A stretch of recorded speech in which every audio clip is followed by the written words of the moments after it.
Hello, and this is now our third talk with the Venerable um, Pannobhasa. And this one's going to be a little bit different than the other two because this time we're really going to get into everything politically incorrect. And I'm looking forward to it. Everything. Everything. Well, as much as we can fit in 1 hour. And so, yeah, I figure we might just go right to it. Um, And I think the first one, which I always kind of find the most interesting, is just starting off with patriarchy. Seems to piss off the most people. Patriarchy. Yeah. And, Yeah. my kind of take is, I mean, Buddhism and Hinduism, Christianity, if you look at it, they're all patriarchal. And Yeah, Buddhism is definitely patriarchal.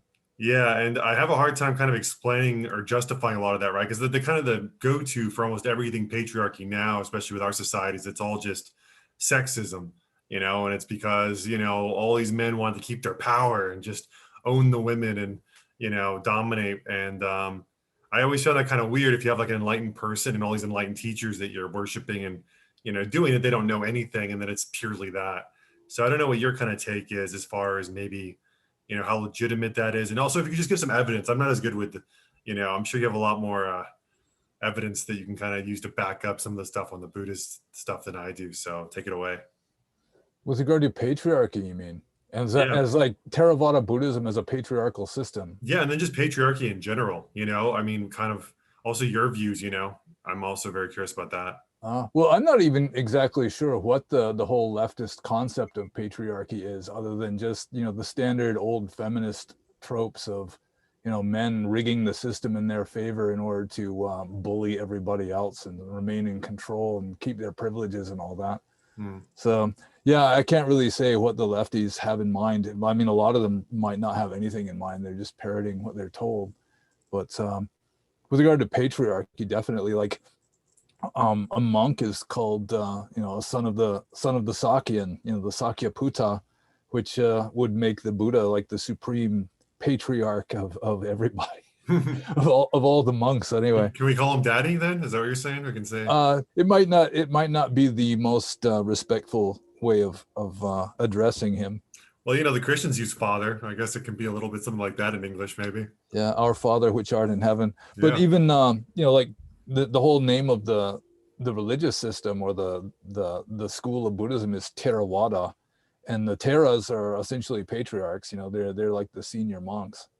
So, and I mean, seriously, it's senior monks are like the leaders of Theravada Buddhism, except until you come to the West, where you've got lay people who, many of them might not keep 5 precepts and are calling themselves Sangha and trying to like admonish the monks and say, well, we need to change this and the scriptures need to be changed, or just we should just ignore these scriptures because they're sexist or whatever. And what's the evidence, just from the Buddhist perspective, of some of the suttas or whatever that talks about this? Do you know it off the top of your head at all?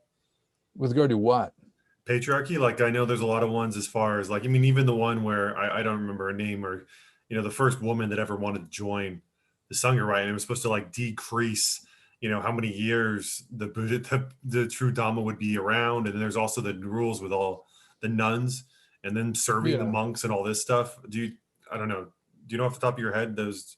Yeah. Well, there is the scene where the Buddha's own aunt, also his stepmother, because his father married 2 sisters, that she wanted to be the first nun, and the Buddha just kept saying, don't even go there, just don't say it. And so she's like following him around with like dust in her hair and like crying and standing outside of his door. And finally Ananda, who was also a member of the same Gautama clan, and also had a reputation for having a soft spot in his heart for women, that he talked the Buddha into it. He was using arguments like, women are just as able to become enlightened as men are, aren't they? And the Buddha admitted it. And so finally the Buddha said, okay, but now you've done it. But because of this, because of the ordination of nuns, the Buddha Sasana, Buddhism, will last only 500 years. It would have lasted 1,000 years, but it'll only last half as long now because of the ordination of nuns. And that was apparently the only time the Buddha ever changed his mind. I remember reading as well, right? There were a few other times when he would adjust rules. He Hmm. like there was one, um, it sticks out in my memory where he was allowing monks to take like butter and honey and ghee and sugar and um, some other kind of oil, I think, as medicinal substances, but only in the morning.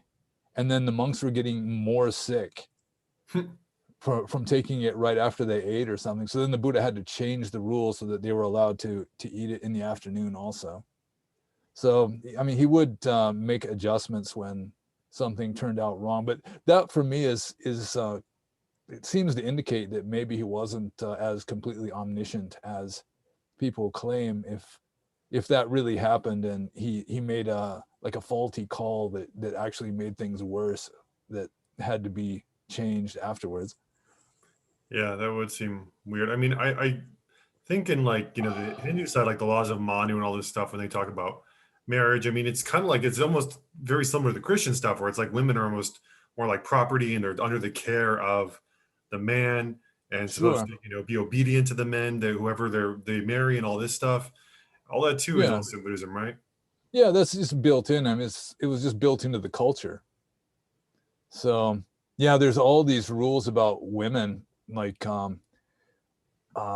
a married woman. It's sort of controversial interpretation, but it seems pretty obvious to me that a married woman, she has to be married for X number of years until she's completed her wifely duties and born at least one child and this sort of thing before she's allowed to renounce the world and become a nun. Oh wow, I And never even. Where is that? I'm pretty sure it's in the Bhikkhuni Patimokkha rules. Oh wow. Yeah, it's been a long time since I've studied that, and so my memory is hazy. And there's one weird interpretation. I think it's like a bhikkhuni can be ordained after 12 years if she's married or something like that. And so the commentary says that she just has to be 12 years old, which is just makes no sense. Hmm. Since if you're not married, you have to be 20. Like even a male, a monk, in order to be fully ordained, you have to be 20 years old from conception. Hmm. It'd be what, 19 years and 3 months or something like that. So from like a Buddhist perspective, what kind of is the proper view of male female relationships then? Because I think that's really kind of what the patriarchy thing is getting at.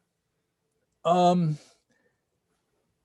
I assume the standard, the standard, just the cultural setup would be the man is the boss, especially outside the house. Maybe the woman has some authority, especially like over the servants and that sort of thing, maybe over the children, but still it's like delegated authority that the husband allows her to have. And from the Buddhist point of view, it's like you should be compassionate. And like I already said, women are just as capable of enlightenment as men. On average, a woman has the same amount of wisdom as a man. So men and women are equally wise or equally foolish on average. Mhm. So there is that. But men are stronger, and it's just we just evolved that the men are the dominators. So do you think it's purely all derived from physical strength? Do you believe like as far as there being like a psychological difference that would make men, you know, more inclined to be the ones in charge, or you think it's just physical strength? Men are more aggressive also, and women are tend to be have less self confidence, and they're also more amiable. They try to, um, they don't. I don't know how to say it, but it's a common one. Jordan Peterson talks about it a lot. How women are more agreeable than men, so they're more likely to compromise and try to get along and that sort of thing, whereas men are more likely to be hard asses that call the shots. And in the Stone Age especially, which is most of our existence as a species, um yeah, probably the men just naturally, like with regard to chimpanzees and gorillas, our closest relatives, the males just naturally dominate. And one reason why they do that is just physically they're stronger, but also they're psychologically, emotionally just more aggressive and more likely to just take charge. Yeah. Although women can be bossy, but still. I mean, the thing that kind of was interesting to me when you go to Asia, there was a number of women, like, and especially more in Thailand, even in Myanmar, but it's definitely in Myanmar too, where they were so discouraged spiritually. There was like only the monks and then maybe kind of the men, but the women's like role was to completely serve. And I feel like it was really toxic to the women spiritually, even though I still really strongly believe that like having the man is like my kind of theory, I guess, on a personal level is more that women want this ultimate father figure that protects them and plays the role of kind of more the logical side, staying calm. I think stoicism is closer to masculinity than Hmm. anything else. And then on the feminine side, you would have more someone interested in the worldly stuff, even like a lot of the money, looks, all this stuff being more the characteristics of women, which is why I think it's slightly more difficult for women. But nonetheless, if a woman is, taught correctly, you can have this great union, and women can, seem to have like a definitely more intuitive ability. Men can be a bit dense in a way, and maybe that's the weakness there. What's your take on that? Well, there were reasons why nuns were discriminated against, even in ancient times when they were fully ordained bhikkhunis. Partly is just the whole trouble of monks and nuns interacting, where you got men and women interacting. That's just bound to cause trouble sometimes. So, um, also, really, what one of the purposes of being a celibate renunciant is to be liminal, where you're breaking down these dichotomies, these pairs of opposites that are what holds samsara in place. Really, it just kind of reinforces samsara or something. So if you don't have the male female polarity, then the monks, they've just eliminated that dichotomy, essentially, just by being celibate and alone and not comparing themselves with some other type of person. That it eliminates the pairs of opposites that are always rubbing up against each other, which is what samsara is made of, essentially. So Well, there's that, but also, like, they made it harder for women to ordain, partly because, just like a lot of cases nowadays, where a woman might not even meet the man that she marries until her wedding day. It's just an arranged marriage from the time that they're infants sometimes. And she might just get stuck with a horrible marriage, and so she might just ordain as a nun as a way of just getting away from a bad domestic situation. So mhm. they made it a lot harder for women to ordain, partly because of that. And then they made rules. um, some rules are for women's own protection, like it was against the rules for bhikkhunis to live in forests or for them to travel alone, that sort of thing, just because it's more dangerous for Yeah, women. they're always under the protection of a monastery, correct? That's the idea, because otherwise they could be taken advantage of, and they need the protection of the men. Well, they're in a way they're under the protection of a village or a town, because they're really not allowed to live out in the forest. Oh, okay.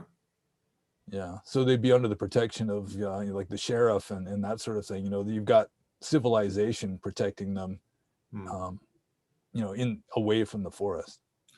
Because it's always kind of killed me, like in or especially in Western society, that I think the dynamics between men and women have been so misunderstood and destroyed. Where all patriarchy basically means like abuse of power, versus seen as like I don't know, something that's more organic or part of Yeah, nature.